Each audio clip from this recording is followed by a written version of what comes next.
Introducción. El descubrimiento y conquista del Nuevo Mundo fue un acontecimiento revolucionario que señaló, en el cada vez más acelerado proceso de la historia humana, el tránsito de lo regional a lo planetario, del fragmentarismo de los sucesos comarcales a la unidad del acontecer mundial.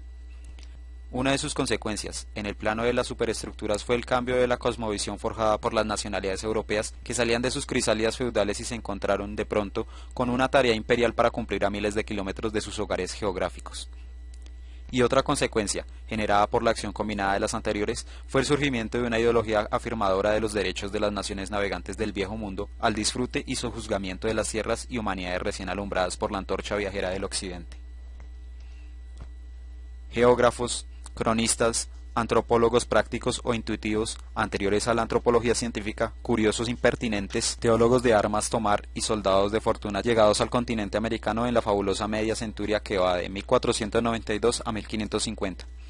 Escribieron infinitas descripciones antojadizas o fieles según los casos de las comarcas y los pueblos recién surgidos ante los representantes de una civilización etnocéntrica, declinada moral e intelectualmente por los valores del cristianismo y convencida de su superioridad espiritual y tecnológica sobre la innominada caterva de los infieles amerindios. Dichas descripciones fueron seguidas luego por sistematizaciones y doctrinas, todas inficionadas por un designio señorial. Los estereotipos mentales de los conquistadores interesados en mantener sus privilegios económicos y políticos se reflejan en las obras de los tratadistas que defienden la superioridad de lo europeo ante las múltiples carencias, decadencias y aberraciones de lo americano. Una multisecular tergiversación en la esfera de las ideologías ha pintado a las sociedades, a las costumbres y más aún a la naturaleza física y biológica de América como desmesuradas, imperfectas, irracionales o monstruosas según los casos. Dicha inferioridad consagra al rectorado de las naciones civilizadas sobre los pueblos indígenas, que hacia 1552 son juzgados como sigue.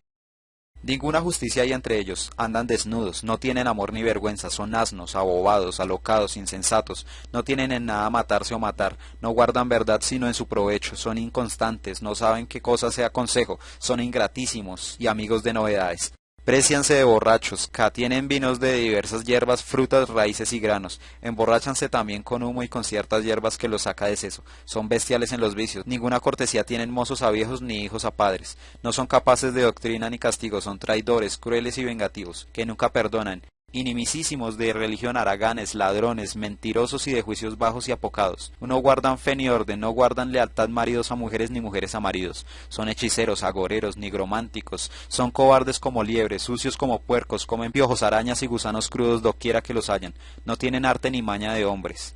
En fin, digo que nunca Dios crió tan conocida gente en vicios y bestialidades, sin mezcla de bondad o policía. Francisco López de Gomara, Historia General de las Indias, Tratado 2, capítulo 218.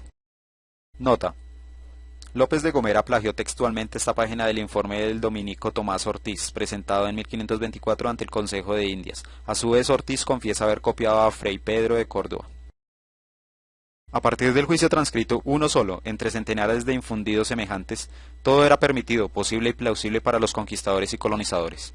Y si bien hubo luego rectificaciones y atenuaciones, la necesidad de justificar a los dueños del poder y la riqueza en sus excesos y sevicias imperialistas fue creando una pseudohistoria distorsionada y distorsionante, una ideología vestida con hábitos científicos, una sutil y constante deformación de la realidad de América a cargo de los intelectuales transatlánticos.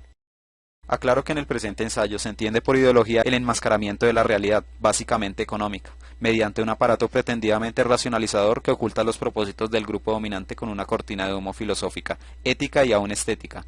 En una carta a Mering, 14 de julio de 1893, Engels señalaba que la ideología es un proceso que el sediciente pensador lleva a cabo con conciencia, pero con conciencia falsa. Las verdaderas fuerzas motrices de su caminar permanecen desconocidas para él, pues en caso contrario no se trataría de un proceso ideológico. Las ideologías totales, según la caracterización de Mannheim, cuya raíz no es psíquica sino social, son las que han dominado en el proceso histórico de degradación de los americanos para justificar la tutoría de las potencias europeas sobre un continente de pueblos pueriles y naturaleza imperfecta. Este trabajo se divide en tres partes. En la primera examina las ideologías escamoteadoras pergeñadas por el viejo mundo colonialista. En la segunda se refiere a las realidades culturales de América, condenadas al menosprecio por el eurocentrismo imperial.